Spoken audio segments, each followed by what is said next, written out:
Ikhwan fiddin, jamaah yang semoga dirahmati Allah Subhanahu wa taala. Pada kesempatan malam hari ini kita akan berbicara tentang suatu ibadah yang sangat agung, ibadah yang sangat mulia, yang insyaallah beberapa hari ke depan kita akan bertemu dengan hari tersebut. Dan kita akan juga akan bertemu dengan hari-hari yang sangat mulia. Yang Nabi menyebutkan ma min ayyamin al-amal salih fihinna ahabbu ila Allah min hadhil ayyam. Kata Nabi menyebutkan tidak ada amalan saleh yang lebih dicintai oleh Allah Subhanahu wa taala melebihi amalan saleh yang dikerjakan di hari-hari tersebut. Maksudnya kata Nabi SAW, yaitu di hari 10 pertama bulan Dzulhijjah. Maka kita sebagai seorang muslim, umat Islam yang butuh dengan ilmu, tatkala kita ingin beramal saleh, kita butuh dengan ilmu, maka kita harus belajar mengenal sedikit apa tentang bulan Dzulhijjah, kemudian juga tentang apa amalan-amalan saleh yang kita perlu kerjakan di sana, dan terlebih secara khusus nanti kita akan bicara sedikit tentang kemuliaan atau keutamaan ibadah berkurban. Ikhwani fiddin, dalam Al-Qur'an Allah Subhanahu wa taala berfirman, "Wa rabbuka yakhluqu ma yasha'u wa yakhtar." Kata Allah Subhanahu wa taala, Allah itu menciptakan apa yang Dia kehendaki dan Allah juga memilih apa yang Dia kehendaki. Dari ayat ini para ulama menyebutkan berarti pemilihan Allah itu berdasarkan kehendak Allah, berdasarkan kemuliaan dan keagungan Allah Subhanahu wa taala. Allah menciptakan apa yang Dia kehendaki dan Allah juga memilih apa-apa yang Dia kehendaki. Di antara bentuk pemilihan Allah Subhanahu wa taala, ternyata Allah Subhanahu wa taala itu memilih sebagian makhluknya lebih mulia daripada makhluk yang lainnya. Makanya kita dapati makhluk-makhluk Allah jamaah tidak satu derajat, tapi mereka berbeda derajat-derajatnya. Contoh misalnya kita bicara tentang manusia, maka manusia tidak satu derajat. Tapi manusia ada yang derajatnya tinggi, bahkan ada yang derajatnya rendah.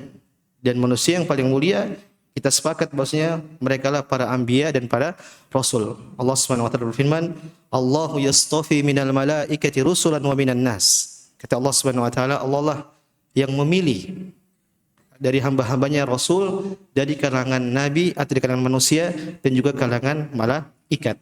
Berarti rasul, nabi adalah manusia-manusia benar-benar pilihan Allah Subhanahu wa taala. Dalam ayat yang lain Allah menyebutkan, Allahu ya'lamu haitsu yaj'alu risalatah. Allah mengetahui di mana Dia meletakkan risalahnya kepada siapa yang dikehendaki. Berarti nabi adalah orang terpilih, maka sepakat kita bahwasanya para anbiya tidak sama levelnya dengan manusia biasa. Dan level para nabi dan para rasul yang paling mulia yaitu Nabi kita Muhammad sallallahu alaihi wasallam. Kemudian juga kita bicara tentang tempat jamaah. Tempat ternyata tidak sama satu tempat satu dengan tempat yang lain. Contoh misalnya kita bicara tentang pasar dan juga masjid. Tidak sama antara kemuliaan pasar dengan kemuliaan masjid.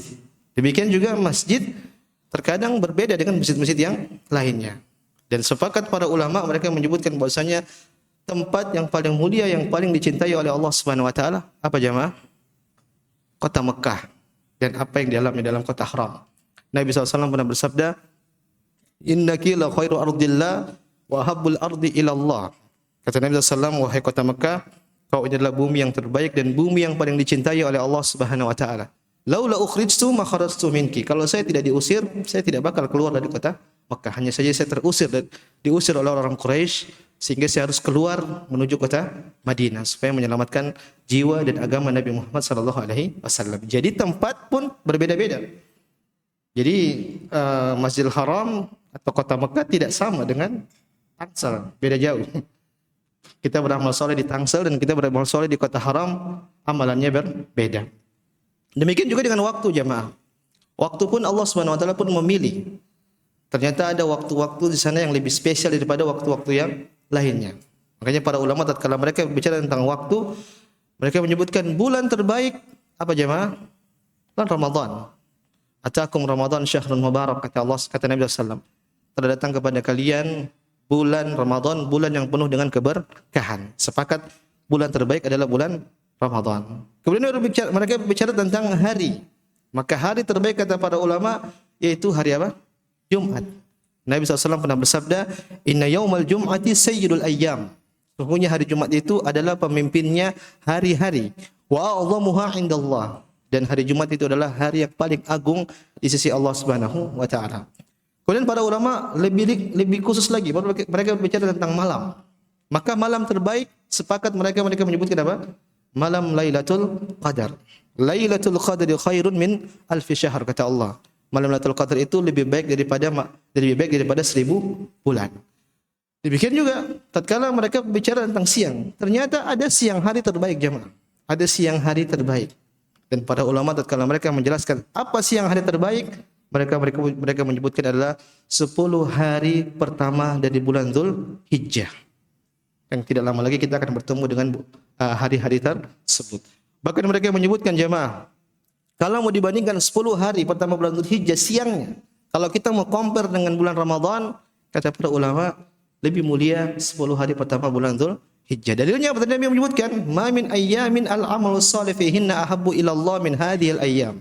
Tidak ada amalan saleh yang lebih dicintai oleh Allah Subhanahu wa taala melebihi amalan-amalan saleh yang dikerjakan di bulan Dzulhijjah, di 10 hari pertama bulan Dzulhijjah. Sebagian sahabat menyebutkan, bagaimana dengan jihad wahai Rasulullah? Apakah jihad pun kalah? Kata Nabi, wala jihad. Jihad pun kalah. Kecuali orang yang keluar dari rumahnya, kemudian dia berjihad dengan membawa hartanya, kemudian setelah itu dia pun ambil hartanya, kemudian dia wafat, artinya dia wafat dalam keadaan syahid. Baru amalan inilah bisa menyamai amalan-amalan soleh yang dikerjakan di bulan Dzulhijjah. Ikhwani fiddin, dari sini kita belajar bahwasanya ternyata 10 hari pertama bulan Dzulhijjah ini tidak populer di kalangan kaum muslimin. Tidak apa? Populer.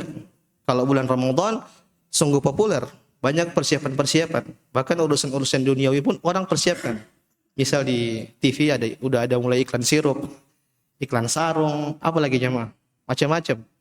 Tapi di bulan Dzulhijjah, menuju bulan Dzulhijjah tidak ada peringatan-peringatan atau tanda-tanda yang mendengung-dengungkan tentang hari mulia tersebut. Maka jemaah semua kita perlu menyebarkan kemuliaan ini. Kenapa sayang? Kalau tatkala orang berada di hari-hari tersebut kemudian dia tidak beramal soleh, sungguh dia sangat rugi. Kenapa saya katakan ini siang terbaik jemaah? Siang terbaik kalau kita mau compare pun dengan bulan Ramadan, kata para ulama, lebih mulia, lebih agung 10 hari pertama dari bulan Dzulhijjah. Apa yang bisa kita lakukan di sana jemaah? Banyak sekali kata para ulama. Yang bisa kita lakukan, para ulama menyebutkan secara umum semua amalan soleh dianjurkan. Apapun yang bisa kita lakukan, kita lakukan. Tapi para ulama menyebutkan di antara amalan-amalan soleh yang perlu kita lakukan, contoh misalnya kita pergi haji atau pergi umrah. Bagi yang dimudahkan oleh Allah Subhanahu wa taala untuk pergi berhaji, berangkat jemaah. Bayangkan kata Ibnu Utsaimin rahimahullahu taala, tidak ada amalan yang bisa menghapus dosa seorang hamba tanpa bertobat kecuali haji. Saya ulang, tidak ada amalan soleh yang bisa menghapus dosa-dosa seorang hamba tanpa bertobat. Kalau bertobat urusan selesai. Kau enggak haji pun bisa diampuni. Tanpa bertobat kecuali ibadah apa? Haji. Nabi SAW menyebutkan, man hajja walam yarfuth walam yafsuk raja'a kayaumi waladatuhu ummuhu. Barang siapa yang pergi berhaji dalam keadaan tidak berbuat kefasikan dan tidak berbuat rafat, tidak berkata-kata kotor, tidak bermaksiat dalam haji tersebut, artinya haji mabrur. Apa kata Nabi SAW? Raja'a kayaumi waladatuhu ummuhu. Dia akan kembali seperti tatkala dia keluar dari rahim ibunya. Saya tanya, anak kecil tatkala keluar dari rahim ibunya, apakah berdosa jemaah? Tidak. Makanya berangkat dari hadis ini Ibnu Utsaimin rahimahullah wa taala beliau menyatakan, siapa yang pergi haji dan hajinya mabrur, insyaallah dosa-dosanya semua diampuni oleh Allah Subhanahu wa taala tanpa bertobat. Tapi kan orang di Arafah pasti bertobat jemaah, ya tidak? Orang di Arafah sunnahnya berdoa minta kepada Allah Subhanahu wa taala untuk ampuni dosanya, diampuni oleh Allah Subhanahu wa taala. Maka ini jemaah semua taala, pelajaran antum kalau punya uang, jangan sayang-sayang sama duit. Ustaz, niat aja Ustaz. Niat kan bisa dapat pahala. Niat kalau tidak ada eksekusi enggak ada pahalanya jemaah. Ada duit di ATM, cukup buat daftar. Cuma niat doang, enggak bakal dapat pahala. Dapat pahala itu kalau antum daftar. Urusan lain kalau tidak punya uang ya. Sama kayak kita enggak punya uang. Kalau ada orang punya duit, kemudian dia simpan-simpan uangnya, sayang uangnya tidak pergi mendaftar. Dia tunggu dulu uangnya banyak. Padahal uangnya cukup untuk mendaftar, insyaallah bisa berangkat. Tapi dia tidak mendaftar, ini orang bahaya. Apakah dia tidak pengen dosa-dosanya diampuni sama Allah Subhanahu wa taala? Maka ini amalan pertama yang dianjurkan di bulan Dzulhijjah, yaitu pergi umrah atau pergi haji. Kemudian jemaah semua taala dianjurkan di hari-hari tersebut, di 10 hari pertama bulan Dzulhijjah, perbanyak puasa di sana, terutama di tanggal 9 Dzulhijjah. Itu disebut dengan apa? Puasa Arafah. Nabi SAW pernah menyebutkan, siyamu yaumi arafatin tasibu ala Allah an yakfara sanata allati qablahu wallati ba'dahu. Puasa di hari Arafah, aku berharap dengan puasa tersebut dosa-dosa dosa-dosa setahun yang lalu dan dosa tahun yang akan datang diampuni oleh Allah Subhanahu wa taala. Maka dianjurkan jemaah kita puasa dari tanggal 1 sampai tanggal 9. Tapi kalau antum enggak mampu untuk melaksanakan puasa di hari tersebut, maka jangan sampai ketinggalan puasa di tanggal berapa? 9 Dzulhijjah. Sebarkan kebaikan ini kepada keluarga. Kemudian di antara amalan soleh juga dianjurkan oleh para ulama, yaitu perbanyak takbir, tahmid dan tahlil. Kapan itu? Sejak 1 Dzulhijjah sampai nanti hari tasyrik. Dalam hadis Nabi sallallahu alaihi wasallam menyebutkan, fa'aktsiru fihinna min tahlil wa takbir wa tahmid. Ini kata perkataan Ibnu Umar radhiyallahu taala anha. Ibnu Umar tatkala beliau menjelaskan tentang kemuliaan bulan Dzulhijjah, beliau menyebutkan, maka perbanyaklah kalian di hari-hari tersebut at-tahlil. At-tahlil itu apa? La ilaha illallah. Wa takbir, dan juga takbir Allahu akbar, dan juga tahmid. Dan juga apa? Tahmid itu apa? Alhamdulillah. Maka perbanyak jamaah. Antum daripada nganggur, antum daripada bengong 10 hari pertama sampai nanti hari tasyrik, antum perbanyak apa? Perbanyak bertakbir, bertahmid dan juga bertahlil dalam kehidupan. Kemudian jemaah semua taala, di antara amalan saleh yang dianjurkan oleh para ulama, yaitu nanti pada tatkala tanggal 10 Hijriah. Apa itu jemaah? Ibadah kurban. Apa itu kurban? Yaitu menyembelih hewan yang disyariatkan oleh Nabi SAW untuk mendekatkan diri kepada Allah Subhanahu wa taala. Ikhwan fiddin, pada kesempatan ini kita akan berbicara sedikit tentang apa saja yang kita dapatkan dari ibadah kurban. Saya tidak akan bicara tentang fikihnya. Fikihnya panjang, kita tidak cukup satu pertemuan. Tapi pertemuan ini saya ingin khusus memberikan motivasi buat diri saya pribadi dan juga antum sekalian. Mungkin yang belum pernah berkurban, mudah-mudahan dengan kajian ini dia terbakar semangatnya untuk berkurban. Dan juga orang-orang yang sudah berkurban mungkin insya Allah mudah-mudahan tambah semangat, atau mungkin biar dia tambah istiqomah untuk berkurban. Saya akan sebutkan penjelasan para ulama tentang apa kemuliaan-kemuliaan dan juga hikmah dari ibadah kurban. Ternyata kalau kita baca jamaah SWT, cukup menambah keimanan kita untuk kita semangat untuk melakukan kurban. Yang pertama jamaah SWT, para ulama tatkala mereka menjelaskan tentang ibadah kurban, mereka menyebutkan bahwasanya ibadah kurban ini adalah ternyata bukan ibadah khusus yang diajarkan oleh Nabi SAW saja. Artinya tidak terkhusus ibadah yang disyariatkan kepada umat Nabi Muhammad SAW. Ternyata sebelum dari Nabi SAW, bahkan dari umat pertama pun sudah disyariatkan ibadah tersebut. Yang ini menjelaskan kata para ulama, berarti ibadah kurban ini ibadah yang sangat mulia. Kenapa? Allah syariatkan dari sejak awal penciptaan sampai umat Nabi Muhammad SAW, bahkan sampai hari kiamat. Apa dalilnya? Itu firman Allah Subhanahu wa taala tentang kurban antara Qabil dan Habil. Allah Subhanahu wa taala firman, "Watlu 'alaihim naba'a bani Adam bil haqqi idz qarraba qurbanan fatuqbila min ahadihima wa lam yutaqabbal min al-akhar qala la aqtulannak." Ini Allah Subhanahu wa taala bicara tentang kisah dua cucu Adam atau dua keturunan Adam yang mereka ini salah satu mereka berdua ingin berkurban kepada Allah Subhanahu wa taala. Artinya ada perintah dari Allah untuk berkurban. Yang salah satunya dia berkurban dengan hewan. Dan yang satunya dia berkurban dengan tanaman-tanamannya. Dia karena mungkin di zaman dahulu boleh berkurban dengan apa? Tumbuhan-tumbuhan atau tanaman-tanaman yang dia punya. Ternyata yang berkurban dengan tumbuhan-tumbuhan ini dia berkurban dengan tidak ikhlas jemaah. Artinya ada keadaan mangkal dalam dirinya. Maka dalam riwayat Israiliyat tidak sampai marfu kepada Nabi SAW, disebutkan tatkala mereka berkurban, serahkan kurban mereka kepada Allah Subhanahu wa taala, maka ada tanda yang menyebutkan bahwasanya amalan saleh mereka diterima atau tidak. Kalau sekarang kan kita enggak tahu.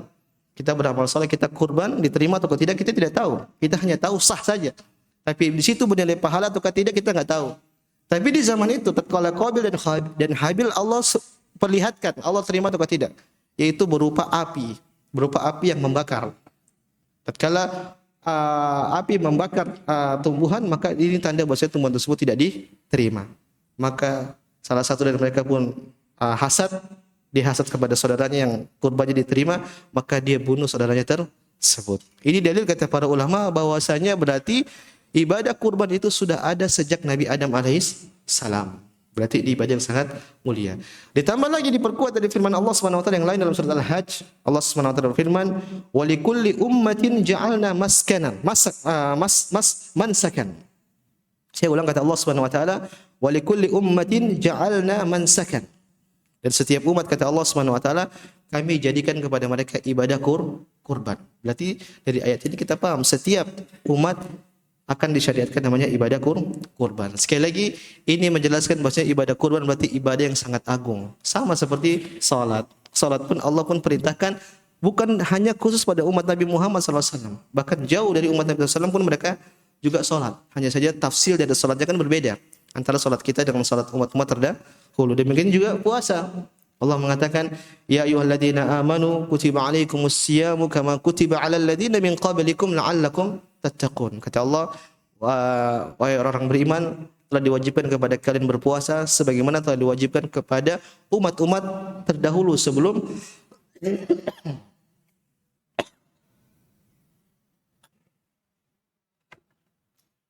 sebagaimana telah diwajibkan kepada umat-umat terdahulu sebelum kalian. Sekali lagi ini menjelaskan bahwasanya ibadah kurban ibadah yang sangat mulia, dianjurkan sejak umat terdahulu. Makanya kalau kita berbicara tentang ibadah kurban, antum langsung teringat dengan siapa jemaah?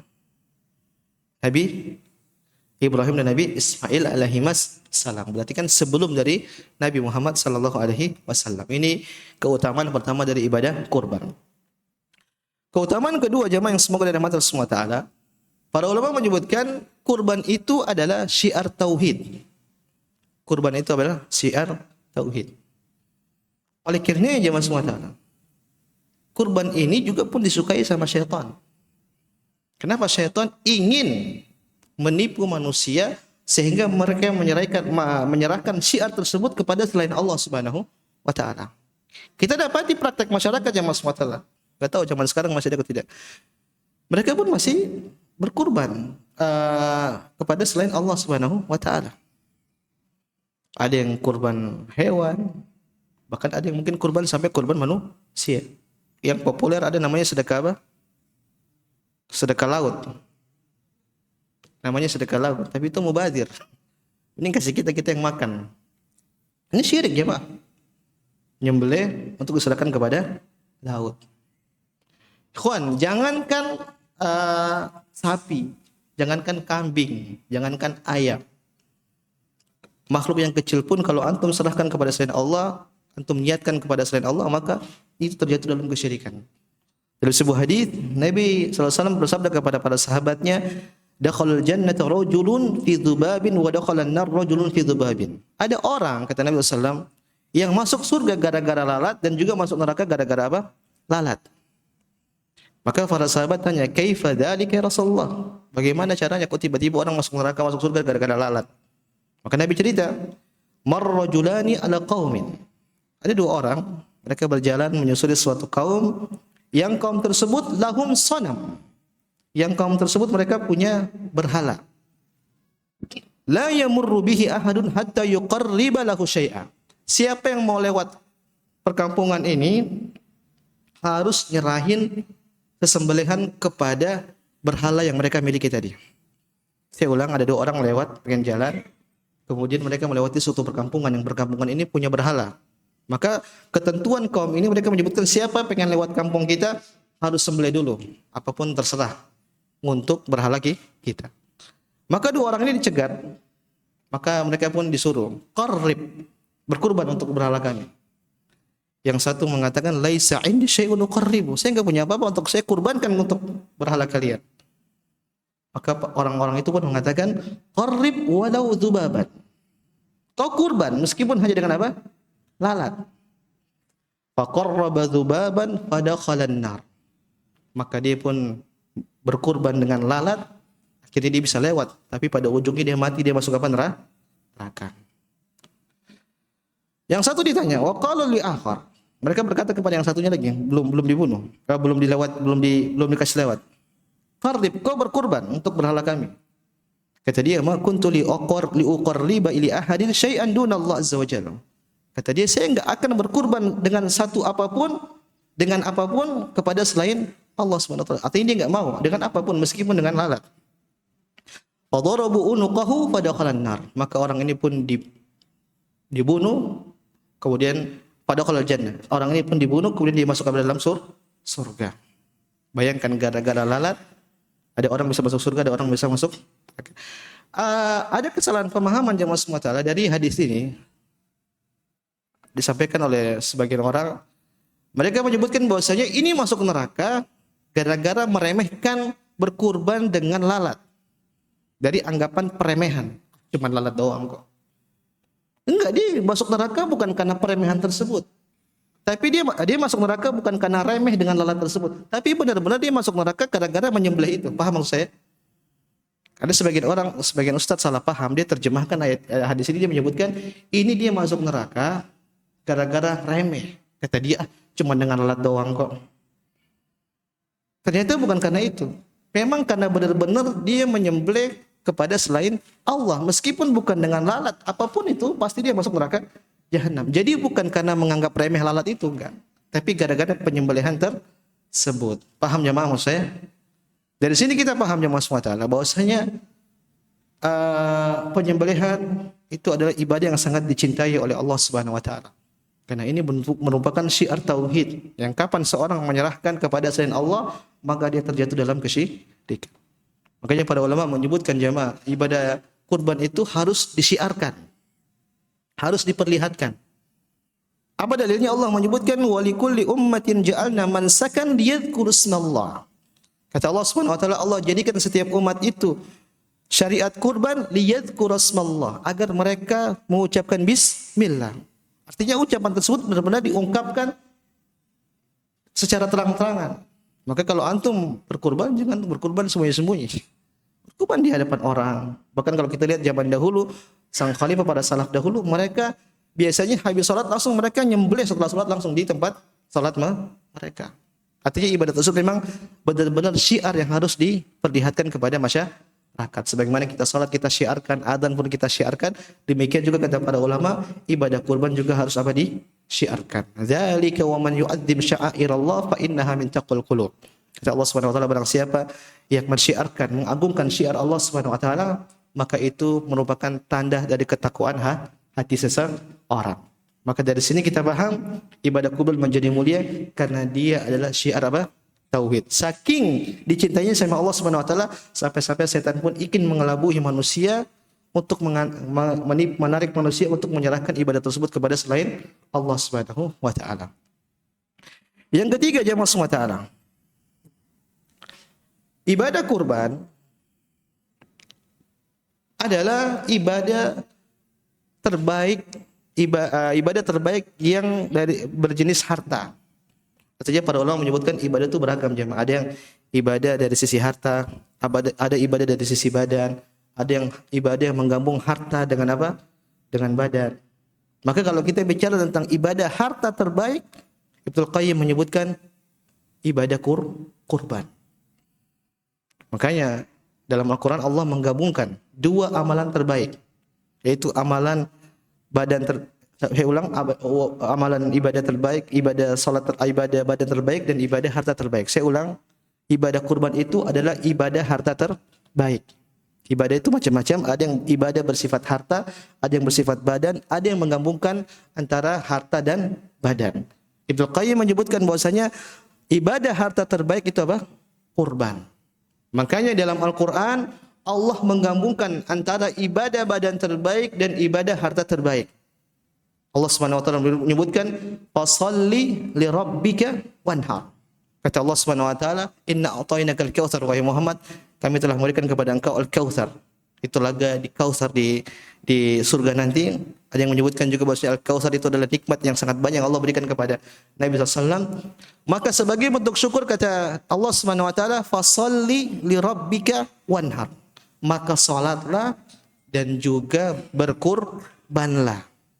Ibnu Taimiyah rahimahullah menyebutkan ini dalil bentuk syukur manusia kepada Allah Subhanahu wa taala jamaah, yaitu dengan salat dan juga dengan apa? Berkurban. Maka Nabi SAW tatkala beliau salat sampai kakinya bengkak-bengkak, sampai kakinya baca. Beliau menyebutkan, afala akunu abdan syakura, apakah enggak boleh saya menjadi hamba yang bersyukur kepada Allah Subhanahu wa taala? Beliau berarti mengungkapkan rasa syukurnya kepada Allah dengan apa tadi? Salat. Maka juga demikian dengan kurban jamaah. Ternyata kurban itu adalah ibadah harta terbaik. Ibadah harta itu banyak. Apa dalil lain jamaah semua yang menjelaskan bahwasanya kurban itu adalah ibadah harta terbaik? Di antara dalil jamaah semua para ulama menyebutkan, lihat, tatkala ada seorang punya uang, mungkin uang cukup buat beli kambing. Kemudian dia ada dua pilihan di situ, entah dia sedekah atau dia kurban. Kata para ulama, yang terbaik harta tersebut dia pakai buat kurban daripada dia pakai sedekah. Kenapa demikian? Datang dalam sebuah hadis disebutkan bahwasanya ada seorang sahabat yang dia berkurban sebelum waktunya. Dia berkurban sebelum apa? Waktunya. Yang tatkala itu jemaah tujuan dia baik. Dia pengen hewan kurban dia ini adalah hewan kurban yang pertama kali dimakan sama orang. Jadi dalam syariat Islam, dalam fikih Islam disebutkan bahwasanya waktu kurban itu kan ada waktunya, yaitu waktu duha yang cukup untuk melaksanakan salat 2 rakaat. Jadi iktibarnya yang dianggap kalau ada sekelompok manusia sudah salat berarti itu sudah boleh waktu kurban. Nah, ini ada seorang sahabat dia pengen hewan kurbannya ini dimakan pertama kali. Karena kalau nunggu salat dulu kemudian kurban kan lama, masih lama. Akhirnya kurban duluan. Maka diserahkan kepada Nabi SAW menyebutkan syatuka syatulahmin. Kata Nabi SAW, beliau menyebutkan kambingmu ini hanya kambing biasa. Kata Nabi SAW, idbah makanaha ukhra. Kau ganti dengan kambing yang lain. Kau ganti untuk menjadi hewan kurban. Berarti hewan kurban yang tadi dia potong sebelum waktunya jemaah, itu bukan hewan kurban. Hanya hewan apa? Sedekah biasa. Kalau ini baik, Nabi tidak suruh dia ganti ulang. Akhirnya Nabi suruh dia apa? Kau potong ulang, ganti kambingmu ini supaya kau bisa mendapatkan pahala kurban. Dari sini kata para ulama, mereka menyebutkan bahwasanya berarti ibadah kurban ini lebih mulia daripada ibadah hanya sekadar ibadah sedekah. Karena di situ kenapa jamaah? Kata para ulama menyebutkan di situ ada penyembelihan di waktu yang telah ditetapkan oleh Allah Subhanahu wa taala. Dan penyembelihan itu, penumpahan darah itu jamaah, itulah ibadah di sisi Allah Subhanahu wa taala. Makanya tatkala kita ibadah kurban dalam fikih Islam dianjurkan kita yang potong sendiri, ya tidak? Dianjurkan kita yang potong sendiri. Kenapa? Di situ ada eksekusi penyembelihan darah dari kita sendiri. Minimal kalau kita tidak bisa motong, kita hadir melihat hewan kita tersebut. Kemudian dari hewan kurban tersebut pun kita pun bisa sedekah, ya tidak? Kita kurban misalnya. Setelah kurban, hewannya itu kan dagingnya kan disyariatkan untuk bersedekah. Sebagian ulama menyebutkan wajib, tapi yang lebih benar sekedar sunnah. Maka dari sisi inilah dijelaskan oleh para ulama kenapa ibadah kurban itu akhirnya menjadi ibadah harta terbaik. Bahkan kalau dikompar dengan sedekah-sedekah yang lain, maka kita sebutkan bahwasanya ibadah kurban adalah ibadah yang terbaik. Sudah ada nih? Selanjutnya jemaah semua ta'ala, ibadah kurban adalah ibadah yang tidak pernah ditinggalkan oleh Nabi SAW. Artinya Nabi konsisten. Al-mudawamatu ala dhalik. Beliau benar-benar konsisten, tidak pernah meninggalkan ibadah tersebut. Kenapa Nabi ingin mengajarkan kita bahwasanya kita harus berkurban setiap waktu atau setiap tahunnya. Jangan sampai kita merasa tahun ini kan udah, tahun depan enggak usah lah. Buktinya Nabi mendawamakan hal tersebut, mengkonsistenkan hal tersebut. Di antara bentuk dijelaskan oleh Ibnu Utsaimin rahimahullahu taala. Kenapa Nabi itu berkurban cuma satu kambing jemaah? Nabi berkurban itu 2. Kabshain amlahain, 2 ekor kambing. Yang satu beliau kurbankan untuk keluarganya, yang satu beliau kurbankan untuk kaum muslimin. Saya tanya, Nabi istrinya berapa? 9. Tapi beliau kurban cuma berapa? 1. Saya tanya, beliau mampu tidak kurban 9? Sangat mampu. Beliau pergi haji, beliau kurban hadyu itu bukan kurban, beda. Beliau potong berapa? Beliau hadyu 100 ekor. Sampai 60 sekian beliau akhirnya serahkan kepada Ali bin Abi Thalib. Luar biasa, antum potong 100 bisa, 60 bisa tidak dalam sehari. Nabi mampu, makanya istrinya 9. Tatkala berkurban, Nabi cuma kurban 1. Kenapa? Ibnu Utsaimin mengajarkan bahwasanya Nabi ingin mengajarkan kita supaya kita itu konsisten. Enggak usah banyak-banyak. Nabi mampu 9, tapi Nabi cuma melakukan satu. Atau kan istri cuma satu. Itu cuma satu aja, enggak perlu 4. Cuma satu. Makanya para ulama menyebutkan kalau ada seorang dia mau kurban 4 boleh atau tidak? Boleh-boleh saja, tapi lebih afdal berapa? 1. Inilah yang dikerjakan oleh Nabi SAW. Kenapa Ibnu Utsaimin yang mengajarkan bahwasanya supaya ibadah kurban itu tidak memberatkan bagi kaum muslimin. Karena ini harus dilanggengkan, setiap orang harus berkurban. Maka jamaah tidak perlu terlalu mewah, tidak perlu juga yang terlalu kecil, yang sedang-sedang aja. Tapi kalau antum punya duit yang cukup ya beli yang terbaik, nggak masalah. Jadi maksud saya biar antum konsisten. Takutnya antum beli yang mewah, yang bagus, nanti tahun depan antum nggak punya duit, antum malu. Akhirnya saya nggak mau kurban lagi. Malu. Kemarin sudah, misalnya saya sudah sapi, masa saya turun ke kambing lagi? Takutnya seperti itu. Maka antum konsisten saja dengan apa yang antum mampu. Kalau antum mampu beli sapi, tafadhol, silakan. Nanti tahun depan kalau antum nggak punya duit, cuma bisa beli kambing, silakan. Jangan sampai malu. Kalau antum malu, antum ditanya, antum pertanyakan hati antum mau berkurban untuk siapa? Untuk orang atau untuk Allah Subhanahu wa taala? Udah adzan? Sudah? Belum? Kok dari tadi bunyi-bunyi adzan terus? Ikhwani fiddin. Nah, ini baru adzan. Ikhwan, sebelum adzan saya mau kasih pengumuman. Nanti habis adzan kita lanjut mungkin 2 poin lagi sedikit, habis itu kita sholat. Nanti insyaallah habis sholat antum jangan pulang. Insyaallah ada tambahan ilmu dari guru kita, dari ustaz kita, Ustaz Abdullah bin Suri. Tadi beliau jadi imam kita, beliau mahasiswa doktoral di Jamiah Islamiyah. Jadi nanti antum habis sholat Isya jangan dulu pulang. Nanti antum dengar kultum dari beliau, mudah-mudahan nasihat buat kita semua, buat kebaikan untuk kita semua. Wallahu a'lam. Silakan.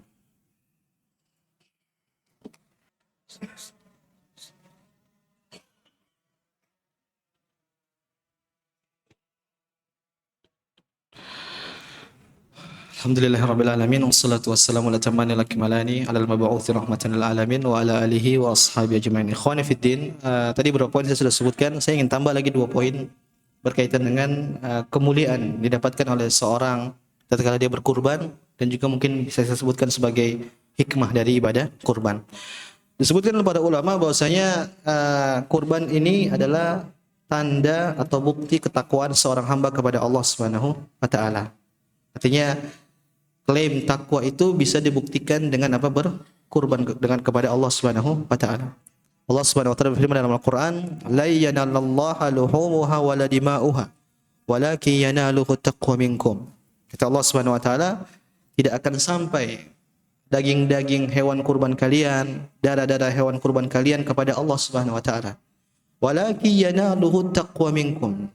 Tapi yang sampai kepada Allah itu adalah ketakwaan kalian. Ini dalil bahwasanya tatkala kita berkurban tanpa ketakwaan tidak bakal diterima sama Allah Subhanahu wa taala. Yang Allah nilai itu ketakwaan seorang hamba tatkala dia berkurban. Maka dari sini jemaah semua kita belajar. Berkurban butuh keikhlasan kepada Allah Subhanahu wa taala. Dan ibadah kurban potensi membuat seorang ujub dan berpotensi membuat seorang riya. Bagaimana tidak tadi disebutkan bahwasanya kurban itu kan ibadah syiar yang harus diperlihatkan kepada orang. Gak mungkin kita nyembelih sapi dalam rumah kita. Gak mungkin kita nyembelih kambing di dalam rumah kita. Pasti dilihat sama orang. Maka kalau antum diberikan kemudahan oleh Allah Subhanahu wa taala untuk bisa membeli hewan kurban yang bagus misalnya, besar. Tatkala antum menyembelih, antum benar-benar perbaiki keikhlasan antum. Ini benar-benar dari Allah dan juga untuk Allah Subhanahu wa taala. Jangan sampai ada tendensi, lihat nih hewan saya bagus, beli mahal, ini impor. Jangan sampai ada tendensi, ada hal yang seperti itu. Kenapa? Kapan ketakwaan itu hilang, maka akan sampai kepada Allah Subhanahu wa taala. Maka sungguh benar disebutkan oleh para ulama, "Rabba amalin saghirin tu'azzimuhu niyyah." Betapa banyak amalan kecil itu akhirnya menjadi besar di sisi Allah Subhanahu wa taala. Wa rubba amalin kabirin tusaghiruhu niyyah. Dan betapa banyak amalan yang besar ternyata jadi kecil di sisi Allah Subhanahu wa taala. Antum cuma punya duit mungkin cuma 1,5 juta. 1,5 dapat kambing tidak jamaah? Dapat kayaknya. Dapat tidak, Abu Umar? Perempuan, mungkin masih kecil. Pokoknya pas sah lah, antum beli 1,5. Tapi antum benar-benar memang enggak punya uang, cuman duitnya cuman itu. Antum sembelih ikhlas. Insya Allah itu lebih berkah daripada orang yang mampu beli sapi 1 ton tapi buat pamer, buat diperlihatkan kepada orang supaya orang lihat ini sapinya besar. Kenapa? Yang dinilai sama Allah Subhanahu wa taala apa? Ketakwaan. Maka sekali lagi nasihat saya buat saya pribadi dan juga antum sekalian jamaah, berkurban. Meskipun mungkin kecil. Insya Allah kalau antum berkurban sekarang dengan yang kecil, insya Allah tahun depan Allah permudah. Kenapa? Antum akan rasakan nikmat berkurban. Kan Syekh Abdul Razak hafizallahu taala beliau jelaskan jemaah kalau antum pengen merasakan nikmatnya ibadah kurban, ini juga kita belum praktek sih. Cuman saya ajarkan sama antum, siapa tahu antum bisa praktek. Kata beliau, antum piara itu kambing.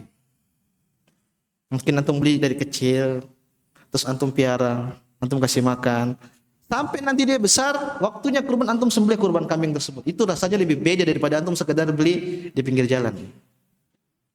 Ada keimanan yang bertambah, kata Syekh tuh. Tapi saya belum praktekkan. Susah jemaah, piara kambing takut mati. Kalau antum punya keluangan waktu, apalagi saya lihat banyak senior-senior jenggot-jenggot putih yang mungkin di rumah cuma nonton TV. Ya udah, coba praktekin. Antum beli kambing besok, antum potong tahun depan. Antum potong tahun? Allah taala alam. Terakhir jemaah semua taala. Faedah yang bisa kita ambil dari ibadah kurban. Kata para ulama bahwa ibadah kurban ini mengajarkan kita untuk tidak berbuat zalim sama orang. Kenapa demikian? Nabi SAW pun tatkala memerintahkan kita kurban, Nabi tidak membiarkan kita berkurban seenak yang kita mau. Tapi Nabi ngajarin dengan cara yang baik. Dalam sebuah hadis Nabi SAW menyebutkan, Innallaha katabal ihsana ala kulli syai'. Sesungguhnya Allah Subhanahu wa taala itu telah menetapkan atau mewajibkan kebaikan dalam segala hal. Kata Nabi SAW, fa idza qataltum fa ahsinul qitla. Kalau kau mau bunuh dengan cara yang baik. Wa idza dzabhtum fa ahsinudz dzibha. Kalau kau mau menyembelih, maka sembelih pun dengan cara yang baik. Wal yuhidda ahadukum syafratahu falyurih dzabihatahu. Kata Nabi SAW, hendaknya dia tenangkan, dia tajamkan pisaunya, kemudian dia tenangkan hewan kurbannya. Artinya, dengan hewan pun tatkala kita mau menyembelih, dan ini adalah perintah Allah Subhanahu wa taala, kita pun harus berlaku baik. Jangan berlaku kasar. Dalam riwayat yang lain jemaah semua, Nabi pernah melihat ada seorang, dia sedang mengasah pisaunya di depan hewan kurban. Hewan kurbannya lihat. Maka tatkala itu Nabi lihat, Nabi marah. Nabi menyebutkan, afala qabla hada. Kenapa kau enggak tajamin pisau itu sebelumnya, itu yang dari kemarin kayak kapan, kenapa baru sekarang? Kata Nabi SAW, aturidu antumita hamautatain. Apakah kau mau bunuh dia 2 kali? Kau bunuh batinnya, habis itu kau bunuh jasadnya. Bahkan cuma najamin pisau jemaah di depan hewan kurban itu dilarang dalam syariat. Ikhwan, kalau sama hewan saja begitu. Hewan punya akal tidak jemaah? Enggak ada. Tapi dia punya rasa. Kalau sama hewan aja kita tidak boleh berbuat kasar, terus bagaimana dengan apa manusia? Makanya hati-hati dengan kezaliman jemaah. Mungkin antum tidak rasa, tapi orang yang antum zalimi itu dia rasa. Dan ini sangat berbahaya yang seperti ini. Mungkin mulutnya ceplas-ceplos, mungkin tangannya suka goyang-goyang. Dia merasa itu bukan kezaliman, tapi kan ini orang yang merasakan kezaliman. Tapi tahu di rumah dia berdoa, antum selesai antum jemaah. Salatu da'awat mustajabat la syakka fihinna, kata Nabi. Ada 3 doa yang pasti diijabah oleh Allah Subhanahu wa taala, yang tidak ada keraguan padanya. Salah satunya kata Nabi, da'watul mazlum. Doanya orang yang dizalimi. Bayangkan antum nyakitin dia mungkin dengan mulut antum, mungkin dia tersinggung. Akhirnya dia sedih, akhirnya berdoa keburukan buat antum, bisa dikabulkan tidak? Dikabulkan. Maka kita bisa ambil pelajaran di sini jamaah semua taala. Jangan sampai kita zalimi orang. Jangan sampai kita zalimi hartanya. Jangan sampai kita zalimi darahnya. Apapun itulah, harga dirinya. Mungkin kita tidak zalimi darah, kita tidak zalimi hartanya, tapi harga diri yang bahaya. Dengan apa? Kita jelek-jelekin dia, kita gibahin dia, Ini nanti pada hari kiamat ada pertanggungjawabannya. Antum kira lolos gitu-gitu aja.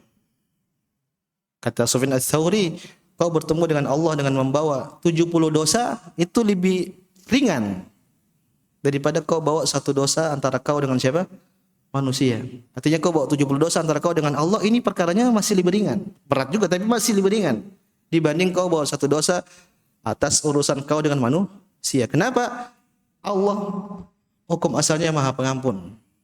Kalau manusia dia bakal nuntut jamaah. Apa sering manusia mengatakan, kalau kau baik sama saya juga baik sama kau. Tapi kalau jahat sama saya, lihat aja, saya lebih jahat daripada kau. Kan kita begitu kan? Apalagi di akhirat, orang lagi butuh-butuhnya sama pahala, butuh-butuhnya sama kebaikan. Antum zalimi dia nggak mungkin maafin, nggak mungkin. Orang tua antum aja nggak mungkin maafin antum, nggak mungkin. Dia pasti nuntut. Bagaimana dengan orang yang antum zalimi? Maka ini faedah terakhir jemaah semua taala yang saya sampaikan, bahwasanya di antara faedah hikmah dari ibadah kurban kita bisa belajar bahwasanya kita tidak boleh berbuat apa? Zalim. Karena kepada hewan kurban saja kita nggak boleh zalim. Maka hati-hati antum yang rajam-rajamin pisau.